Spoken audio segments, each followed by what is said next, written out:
A Maersk, uma das maiores empresas de logística do mundo, divulgou os seus resultados referentes ao primeiro trimestre e já apresenta as suas perspectivas para os próximos meses, ou seja, como que essa pandemia está impactando os negócios da empresa. E quem faz essa apresentação é Gustavo Páscoa, diretor comercial da Maersk para a costa leste da América Latina. E se você está interessado, já deixa o seu joinha pra gente, se inscreva no canal, marca o sino para receber as atualizações a cada novo vídeo do canal MTED. E vamos ver o que o Gustavo Páscoa tem a nos dizer. A gente muitas vezes se foca no frete internacional marítimo, né? Até porque é hoje ainda a nossa principal atividade, onde a gente tem um investimento em ativos mais pesado, né? Que são os navios, mas a gente tem uma gama de atividades aí bastante extensa e bastante abrangente, onde a gente busca soluções para os nossos clientes, desde a sua produção até a entrega, em muitos casos, o last mile, que a gente fala, que é para entregar, em alguns casos, na gôndola do supermercado, na casa do consumidor, abrangendo absolutamente tudo, os principais armazém, transporte em multimodalidade, a parte de armazém, o pátio de contêineres, desembaraço aduaneiro, frete internacional também multimodal, a gente também faz o aéreo, em algumas localidades a gente faz o barcaças, hidrovias, aqui no Brasil a gente faz muita cabotagem, e todas as atividades correlacionadas a isso no que diz respeito à supply chain. Seguindo adiante aqui, a gente tem as atividades de uma maneira um pouco mais detalhada. Eu não vou ler todas, algumas só que eu vou fazer alguns highlights. Parte de transporte terrestre, né? Então a gente tem uma participação bastante grande no transporte do container na hora que ele chega no nosso porto ou antes dele sair, no caso da exportação.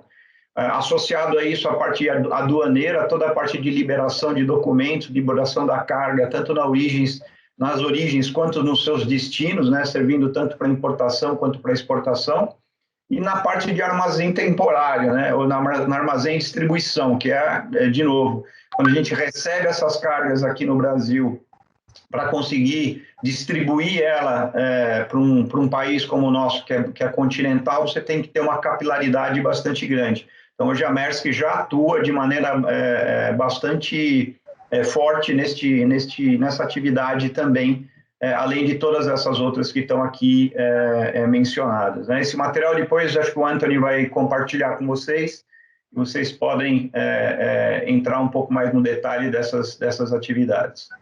Então, como eu disse, o transporte rodoviário, a gente tem uma abrangência bastante grande aí no que diz respeito à cobertura. A gente está mostrando aqui, na verdade, os portos que a gente atua, e o porto para a gente sempre é a conexão no rodoviário ou no ferroviário, ou seja, de entrada ou saída dessas mercadorias. O próximo slide é o ferroviário, onde a gente atua, ferroviário entrando um pouco mais para dentro do continente aqui da América do Sul, onde a gente, de fato, faz conexão, aí, por exemplo, falando aqui no Brasil especificamente, da safra de algodão no Mato Grosso via esse terminal de Rondonópolis, ou o nosso terminal em Cascavel, que faz toda a exportação, ou consolida um cluster bastante importante naquela região de exportação de proteína, e a gente também sobe com importação de fertilizantes.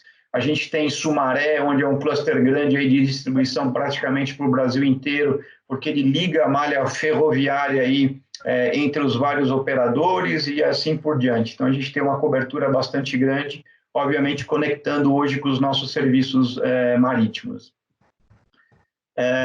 Parte do transporte marítimo, o nosso DNA, acho que não preciso explorar muito isso, mas a Maersk hoje é o maior armador global. 1 a cada 4 containers movimentados são da Maersk no mundo, então a gente tem praticamente 20% do trade global sendo movimentado através dos nossos assets, através dos nossos navios, desde cargas dry, como refrigeradas, cargas perigosas, cargas superdimensionadas, que é a carga que a gente chama de carga de projeto. Aqui um pouco dos nossos serviços, de novo, eu não vou explorar muito, entrar muito no detalhe, mas o nosso serviço conectando aqui a costa leste aqui da América do Sul com a Ásia. É um serviço dedicado que a gente tem aqui e atende basicamente o Brasil, aqui a parte do sul-sudeste do Brasil. Na exportação daqui também o caminho contrário, né, da costa leste da América do Sul para a Ásia, conectando esses portos aí mencionados e os de destino. O nosso Bossa Nova, que é a exportação aqui para o Mediterrâneo e Oriente Médio, também é um serviço bastante forte e vem crescendo bastante nos últimos anos. O Samba, que é que conecta a nossa costa aqui com a Europa, o norte da Europa. Esse é um serviço que a gente usa também para conectar com a Ásia, principalmente nos portos de Algeciras e Rotterdam. Então a gente faz um transbordo em momentos aí de necessidade e utiliza também essa rota para atender a Ásia, não somente o norte da Europa. Na importação, o mesmo serviço, mas agora na importação, os mesmos portos, basicamente, tanto aqui na nossa costa quanto na Europa. E aí, entrando um pouquinho, acho que é o que interessa a todos aqui, da gente falar um pouquinho do que está acontecendo no Brasil, né? Do crescimento que a gente vem passando e quais são os desafios olhando para frente, né?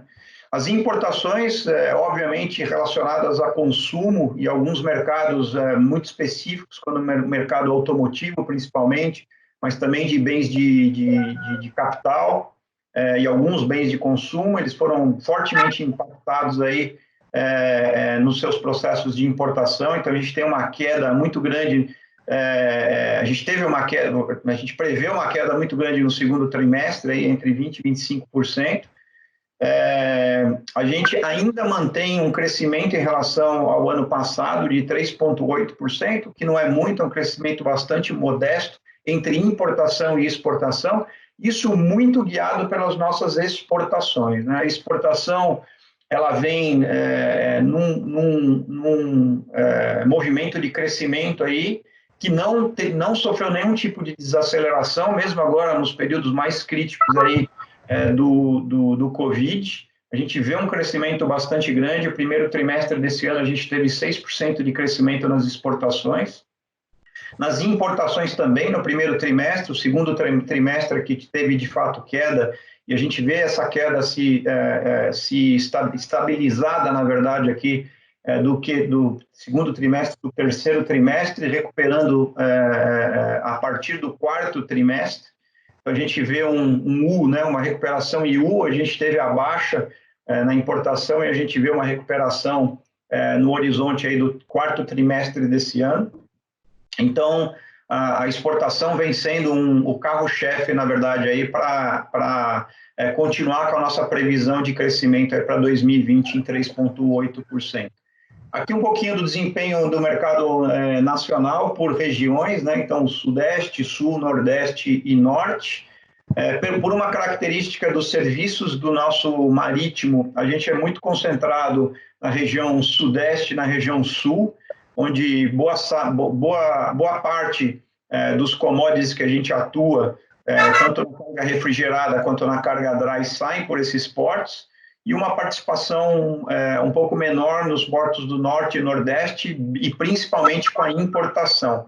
E aí onde a gente sofreu, obviamente, fomos mais atingidos aí com a crise aí,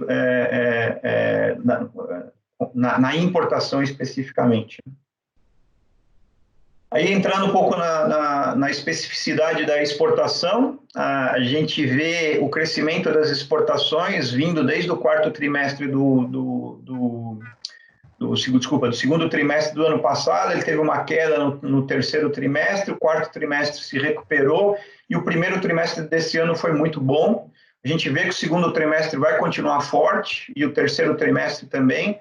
A gente tem agora, a partir de agosto e setembro, o início da safra de algodão. Isso sempre dá esse ano, não diferente dos outros anos, a safra de algodão brasileira vai ser bastante forte.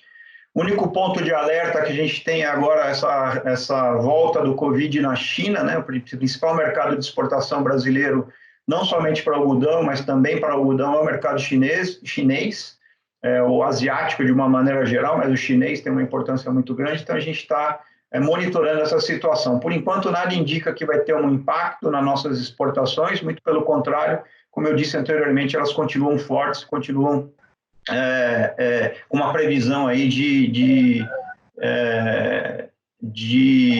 continuarem fortes, né? Aí um pouco da divisão entre carga seca, que é o container dry, né, o nosso, e a carga refrigerada, como é que ver o comportamento deles, ver que teve uma oscilação bastante grande, mas a partir do primeiro trimestre desse ano, para a carga dry, teve uma recuperação muito forte, e para a carga refrigerada, a partir do último trimestre do ano passado, e esse trend, essa tendência continua, não só no Q2, mas a gente também prevê que o Q3, ou o terceiro trimestre, também vai ser bastante forte para esses dois segmentos aí na exportação. Carga seca, um pouco do footprint aí, para onde essa carga está indo, né? Então pode ver que a Ásia sempre liderando, mas o Oriente Médio teve uma participação bastante grande do Q4 e no Q1 desse ano, principalmente por causa da proteína animal.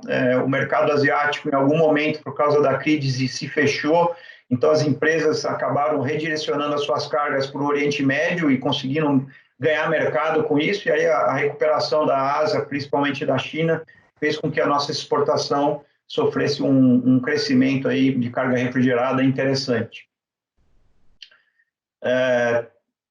Que é a carga seca, desculpa. Carga refrigerada não diferente, a gente teve um Q1 bom para a Ásia, seguindo o trend do final do ano passado.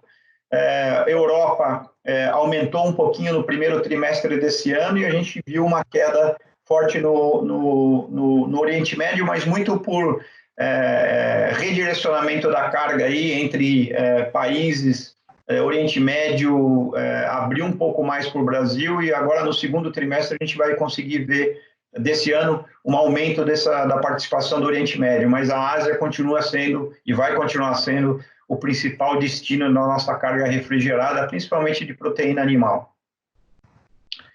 Os setores aqui, então, como eu disse, na carga seca, a gente teve um crescimento muito grande, principalmente de papel e celulose, por pura necessidade, né? O papel a celulose, o mercado de papel e celulose foi positivamente afetado nesse momento de crise globalmente, né? Com todos os materiais aí de consumo, né? Desde máscaras, papéis, lenços, papel higiênico, enfim, todos os materiais de consumo. Então, teve um drive bastante grande. O algodão vem crescendo também, ano após ano. Vocês podem ver que o Q1 de 2019 para o Q1 de 2020, apesar de ser entre safra de algodão, a gente teve um crescimento significativo. Esse ano a gente teve um descolamento dos outros anos em relação ao algodão. Ele teve mais, vamos dizer, a entre-safra dele se estendeu um pouco mais do que o ano passado. A gente começou a ver uma queda mesmo nos volumes no final do Q2 desse ano. Então, o Q1 ainda foi muito forte. E mesmo essa queda ela não foi tão acentuada como nos anos anteriores, né? Na parte de segmentação por indústria, a gente vê que a gente teve um crescimento muito forte, de novo, no algodão e na parte de milho, de grãos, sendo que os outros mercados foram atingidos aí, principalmente no que diz respeito a consumo, né? Químico, ele se manteve estável em relação ao ano passado, mas a gente, no primeiro trimestre, mas no segundo trimestre, ele teve uma participação muito grande, um aumento até, principalmente por causa dos fertilizantes. A importação de fertilizantes foi da Rússia, principalmente, foi um dos commodities que cresceu bastante aí, principalmente no segundo trimestre desse ano. Na carga refrigerada, como eu disse, a gente teve um primeiro trimestre, muito bom para proteína animal, principalmente para carne de porco e frango. Essa queda na carne de vaca aqui, ela é situacional apenas. A gente continua vendo uma demanda de exportação bastante forte, apesar do consumo global mostrar que existe uma queda no consumo global, mas a gente vê ainda que o Brasil, como é um dos principais exportadores, produtores mundiais de carne bovina, vai continuar enfrentando, sofrendo, no bom sentido, um forte nas nossas exportações, né? Outros commodities que cresceram foram a parte de frutas, vegetais e plantas, onde teve um crescimento no primeiro trimestre, e o café aqui, apesar de, não sei por que o café está mostrando aqui na carga refrigerada, na verdade ele não é refrigerado, mas ele também teve uma participação importante na carga seca e na exportação. Então, a gente teve um crescimento de 15%. Isso aqui é só um erro na planilha aqui, tá, gente? Aí eu não vou entrar mais muito no detalhe, já falamos um pouquinho aqui do trend da importação, apesar do primeiro trimestre ainda ter sido maior do que o primeiro trimestre do ano passado, a gente vê uma queda aí entre 20% e 25% nas importações de uma maneira geral, né? A gente teve uma pequena recuperação agora no segundo para o terceiro trimestre, muito por causa do fertilizante que eu falei para vocês, né? A indústria química vem sendo aí positivamente afetada aí pela maior produção e até tradicionalmente o Brasil é um grande produtor de commodities agrícolas e isso faz com que a importação de fertilizantes se faça necessária. Aí eu, de novo, não vou entrar no detalhe, eu acho que o último que a parte de importação por segmento, a gente já explorou algumas delas na exportação, só queria ressaltar aqui, de novo, parte de químico, máquinas, equipamentos e eletrônicos no primeiro trimestre foi maior do que o ano passado, mas a partir do segundo trimestre a gente teve uma queda, como eu disse. Automotivo já vem numa baixa desde o primeiro trimestre, não se recuperou, muito pelo contrário, ele está muito atrelado ao consumo, né? Agora a retomada aí das quarentenas, a retomada da economia, eles estão muito ligados, né? Não só esse segmento, mas em particular esse segmento. Como eu também disse, a parte de papel e celulose, né, que também teve um crescimento, aqui é a importação, na verdade, né, desculpa, não teve o crescimento, mas se manteve nivelado com o mesmo período do ano anterior. Gostaram dessa apresentação da Maersk? Então deixa o seu joinha, se inscreva no canal, marca o sino para receber as atualizações e ajuda a gente a crescer. Então compartilha nos seus grupos do WhatsApp, do Facebook, do LinkedIn, no Telegram, em todos os lugares, beleza? Até o próximo vídeo aqui no canal MTED.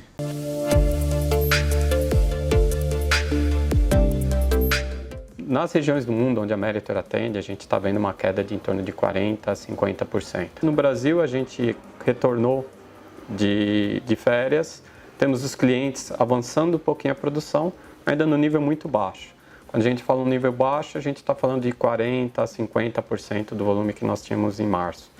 A gente vinha vendendo em torno de 9 a 10 mil caminhões por mês. Já no mês de abril, a gente foi para 4 mil, que não é tão ruim assim, considerando que o mercado inteiro parou. Hoje ninguém está arriscando muito de falar de bons volumes ou maus volumes a partir de agosto, setembro. O lado positivo é que alguns segmentos continuam bons, né? Segmento de bebida, segmento alimentício, asfalto e o próprio negócio agrícola que continua muito forte, batendo recorde.